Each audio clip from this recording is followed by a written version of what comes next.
C'est l'édito sport de Virginie Fulpin. Encore une athlète française contrôlée positive. Ophélie Claude Boxberger, spécialiste du 3000 mètres steeple. Positive à l'EPO. L'équipe l'a révélé hier. Les affaires de dopage se multiplient dans l'athlétisme français. Et pour vous, c'est une bonne nouvelle. Pas le dopage, je vous rassure, mais le fait que les fautifs soient de plus en plus souvent rattrapés par la patrouille. C'est Kevin Mayer, le champion du décathlon, qui dit même qu'il espère une hécatombe. Il a raison, parce que quand on court proprement, c'est insupportable d'être sans arrêt soupçonné parce que d'autres commettent des fautes. Donc forcément, il a envie que les tricheurs tombent tous. Alors là, on a appris le contrôle positif à l'EPO d'Ophélie Claude Boxberger. Déjà, c'est un peu surprenant qu'il y ait encore des gens qui se dopent à l'EPO, comme un retour aux années 90. Le contrôle a eu lieu en septembre. Elle a été entendue par l'Agence française de lutte contre le dopage au début de la semaine. Entre-temps, la spécialiste du 3000 steeple a participé, sans succès d'ailleurs, aux mondiaux de Doha.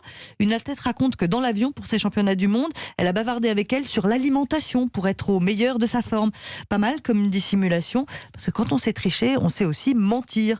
Mais l'Agence française de lutte contre le dopage fait son travail, elle le fait bien. Ça doit nous réjouir que nos coureurs puissent tomber, ça prouve que la lutte est sérieuse.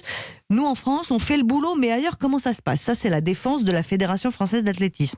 Alors d'accord, c'est vrai que la lutte contre le dopage est menée plus sérieusement en France que dans d'autres pays, mais c'est un petit peu juste comme défense. Maintenant, il va falloir faire le ménage. Il y a un gros malaise avec cette nouvelle affaire. Faut le dire, l'athlète incriminé est en couple avec le médecin de la fédération. Ouais, cette relation entre Ophélie Claude Boxberger et le docteur Michel Serra rend troublant le fait que ce médecin de la fédération ait envoyé un mail à l'agence de lutte contre le dopage il y a un an pour lui demander de réduire les contrôles sur sa compagne parce que ça avait des répercussions sur sa santé.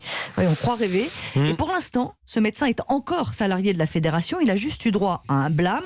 D'accord, il est parti précipitamment des mondiaux de Doha. Depuis, il est en arrêt maladie. Ça a plutôt tendance à renforcer les soupçons, non ? Donc il faut que la fédération agisse, se réorganise et c'est par des fautifs. On prépare les JO de Paris en faisant bien attention à ce que tous les partenaires commerciaux soient propres. Il faudrait peut-être que les athlètes le soient aussi.